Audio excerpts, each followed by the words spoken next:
Graça e paz, gente de Deus. Estou aqui com a Bíblia aberta na carta que Paulo escreve a Timóteo, a segunda carta, capítulo 1, versículos 4 e 5, diz: Lembro-me das suas lágrimas e desejo muito vê-lo, para que a minha alegria seja completa.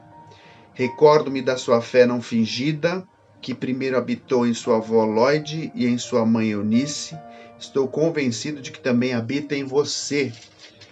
Capítulo 3, versículos 14 e 15. Quanto a você, porém, permaneça nas coisas que aprendeu e das quais tem convicção, pois você sabe de quem o aprendeu, porque desde criança você conhece as sagradas letras que são capazes de torná-lo sábio para a salvação mediante a fé em Cristo Jesus.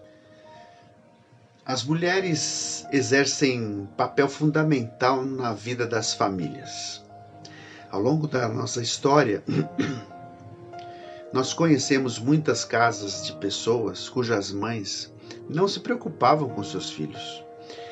Muitas delas, separadas mais de uma vez, às vezes arriscavam colocar homens dentro de suas casas, e nas casas haviam filhos e filhas adolescentes. Evidentemente que, no geral, estamos pensando em pessoas que não temem a Deus. Mas quando a gente olha para as igrejas evangélicas, também percebemos que muitos dos nossos filhos simplesmente vão embora da igreja na adolescência e poucos retornam.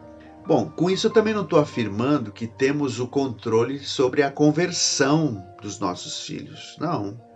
Mas eu quero lembrar, olhando para esse texto que a gente leu, da importante influência que as mães e avós podem exercer sobre seus filhos e netos.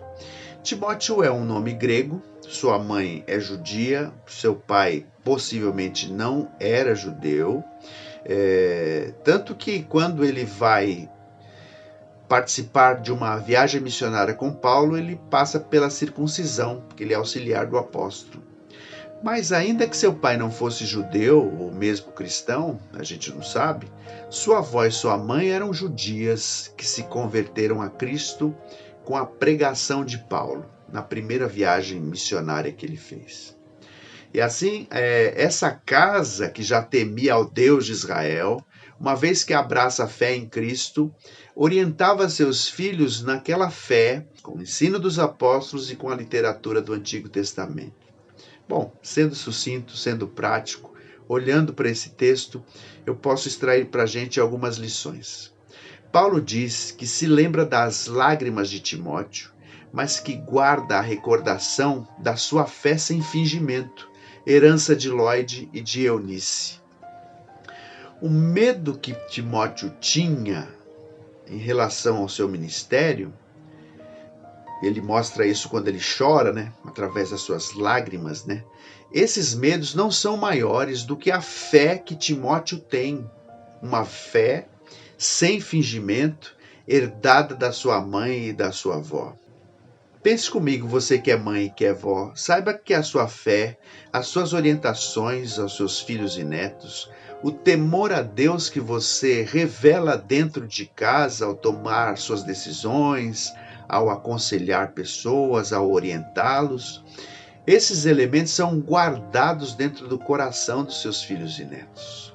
Não é incomum conversar com gente adulta, jovem, adolescente, que são crentes, e quando eles rememoram a sua história, eles dão crédito à sua permanência na fé, à sua avó, à sua mãe, e muitas delas muito simples, que não frequentaram escola, e às vezes são só alfabetizadas, mas que são cheias de fé, cheias de temor, conhecem o Deus a quem servem. Mulheres de oração. E a pergunta é justamente essa: que tipo de família a gente quer deixar para essa terra complicada?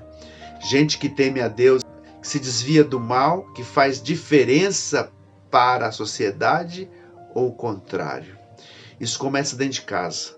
E na maioria das vezes no colo da mãe, da avó, da tia, a partir da idade mais precoce.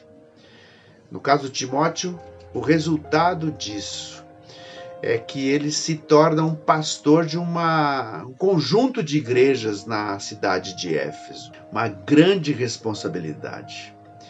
Bom, a gente sabe bem as consequências de uma vida que é orientada no temor de Deus e que acata aquela orientação. E, pelo contrário, também sabemos o resultado de vidas que decidem abandonar a fé e viver para os prazeres. Que Deus nos ajude a levar os nossos filhos, netos, aqueles sobre os quais nós exercemos algum tipo de influência e responsabilidade, conduzi-los no temor do Senhor. Que Deus nos ajude, em nome de Jesus, graça e paz.